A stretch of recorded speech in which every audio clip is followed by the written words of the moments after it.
All right. So this week, our former national badminton player Tan Boon Hyung he became viral because of his Facebook posting where he was sharing how a year ago he bought a Range Rover Sport 3 liter, paid 530,000 for it, and today, a year on, he made a decision to sell that car and he ended up losing 280,000 ringgit. So there were a lot of netizens who commented and bashed him lah and all that. Say, why buy so expensive car lah? Don't show off lah, all that crap, right? And on his part, he also come back and kutok lah, say hey, at least I drive Range Rover before. You got or not? Shut up.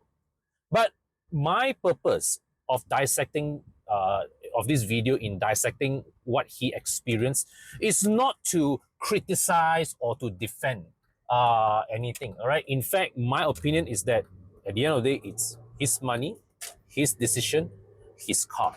All right. So, but what I think is that because this case has gone so viral, so gotten such high profile, I thought it's a good example to take as a case study into how we can more smartly structure the financing of our car purchases. You see, the thing is, I always believe, especially from the perspective of a car enthusiast, you should go for the car of your dreams. You should buy the car that makes you happy. But at the same time, there's strategy to it. There is thinking behind it. You don't want to do it in a reckless fashion that costs you your financial freedom. Okay, so let's dissect the math behind Tan Boon Hyung's Range Rover. So now, full disclosure, I can't read Chinese. His posting was in Chinese, so I run his posting through Google Translate and I extracted what I know. So his is a 2018 car he bought last year. So he either must have bought used or bought recon. But looking at the price tag of 530,000 ringgit, I suspect he bought recon. All right, my suspicion. So 530,000 he bought the car, and after ding dong, he's been trying to sell. Initially tried to sell for 450, drop. Now he ended up selling for 240,000 ringgit. And on top of that, okay, that 240,000 ringgit is not going into his bank account. It's going to pay off his loan, which he has to top up a further 140,000 ringgit, which means after a year of paying installments, he currently still owes the bank 380,000 ringgit. So doing a bit of backward math calculation, we can more or less guess how much did he borrow at the start. Okay, so assuming he borrowed 9 years, okay, because 2018, as of last year, was a 6-year-old car. Last year was really the last year that he could have taken a 9-year loan for the car. So 380,000 ringgit, let's say 8 years left, right? Divide by 8. 380,000 divided by 8, it's about 50,000. All right. So means that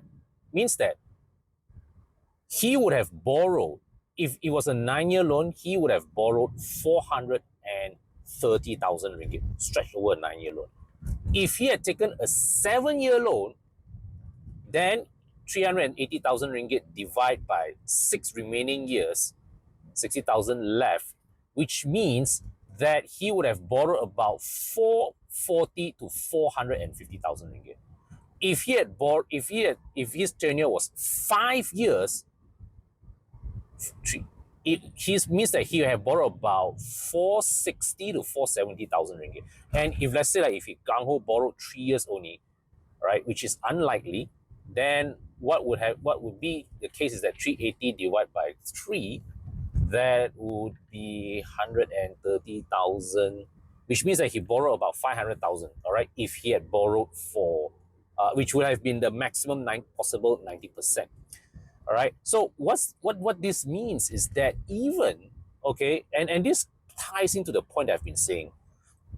It's really not about the tenure of the loan that's killing a lot of people, but the percentage, how much money that you borrow at the start.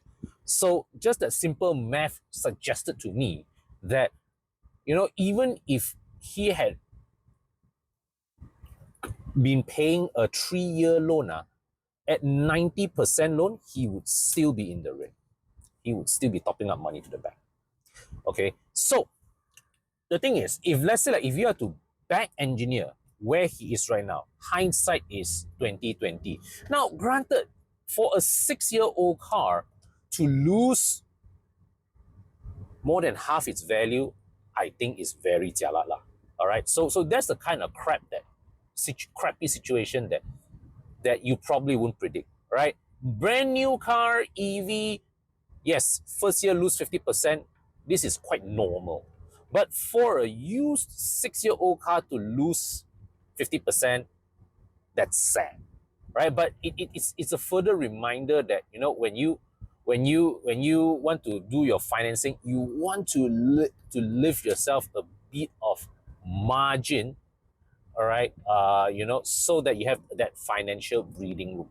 Okay, now, so if you have to reverse engineer what would have been the maximum possible amount that he could have borrowed to ensure that at the very least that today, if he sold his car at 240,000 ringgit, he at the very least would not have had to top up money to the bank.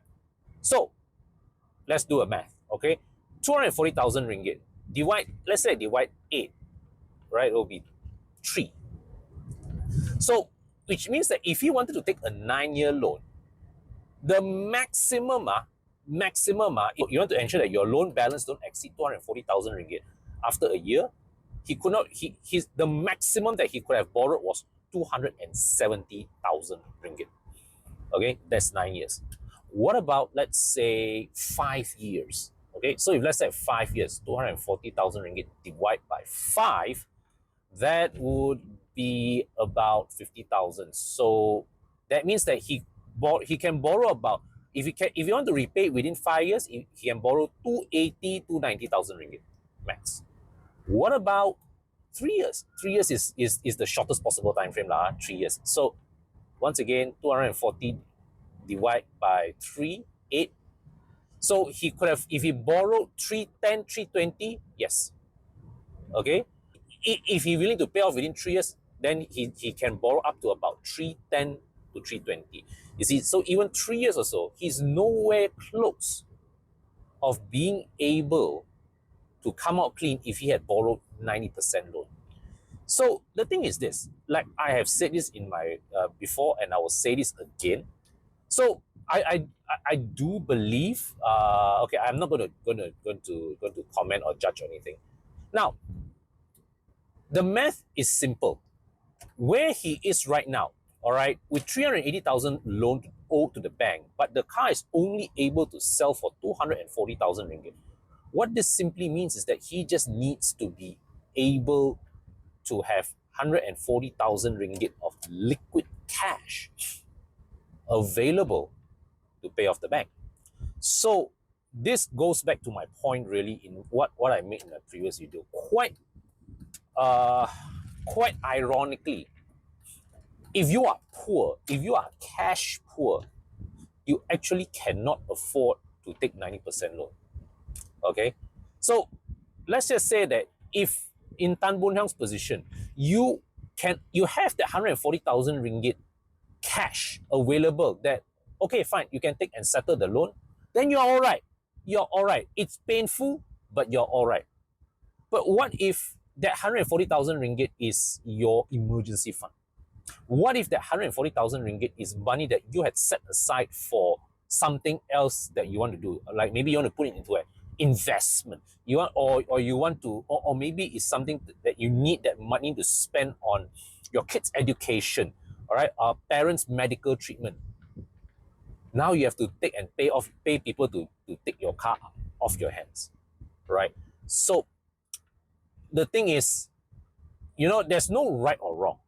But fact of the matter is, if you are in a situation where what your car is worth is less than what you owe the bank, that is the kind of situation you can only afford to be in if you actually have a lot of liquidity at your disposal. All right. So, or if you were one of those people, let's say, for example, if you go back to the moment that he bought that Range Rover at 530,000, he took that 90% loan, but he had but that additional money, all right, that of cash, and let's say he also got 200,000 ringgit cash in hand, right? Instead of putting that into the down payment, he put that into some form of FD, some form of or forex or crypto that has grown his money by more than what the bank charges the interest. Then he's still in an okay position. Okay, so for me, there's no judgment. There is no judgment. At the end of the day, what I always emphasize strongly is this: when you buy your car, okay, of course, I say buy the best car that you can afford. Number one. Number two, whatever car that you buy, be sure that it is a car that at any point in time, due to circumstances beyond your control, if you have to sell the car, if you have to let go of the car, you can do so without incurring financial damage. That's my message. All right. So the thing is, like I've said before, it's not about whether you want to change car. It's not that. All right. Because what if suddenly you need that extra cash flow that month, and taking that 4,000 ringgit car installment off your pockets helps you breathe easier for that few months. After, let's say, like maybe company pay cut, retrenchment, all right, business go into cash flow difficulty, or maybe suddenly there's an investment opportunity at hand. What if? All right. So that's all I have to say about Tan Boon Hyung's case. So the thing is, I'm not condemning, I'm not defending, I'm just laying out the facts as is. Do share with me your thoughts in the comment section below. All right. What if you were to have bought, if you were looking at that Range Rover at 530,000 ringgit back then, and that Range Rover is your dream car, how much would you have borrowed versus how much would you have paid down, right? And if, let's say, right now, if you are in that situation, right, your car worth 240,000 ringgit, but you still owe the bank 380,000 ringgit, what would you do? What or how, if you face a situation, how do you get out of it? Okay.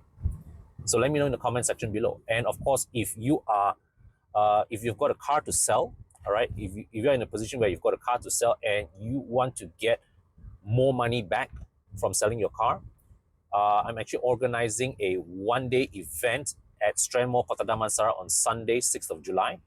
You can bring your cars there, park there the whole day for free, right? Of course, 4 ringgit more parking charger, all right? And basically, if you found somebody to buy your car off you on the spot, you can transact direct, free of charge, all right? No charges. You only pay if you choose to engage our services to assist you with the processing, right? JPJ name transfer, Puspacom inspection, buyer apply bank loan, all that thing, all right? Or if you want beforehand a 200-point inspection, or even beforehand a pre-event detailing, all these services are available for you. But participation to that event is free. If you manage to sell the car to someone, it's free.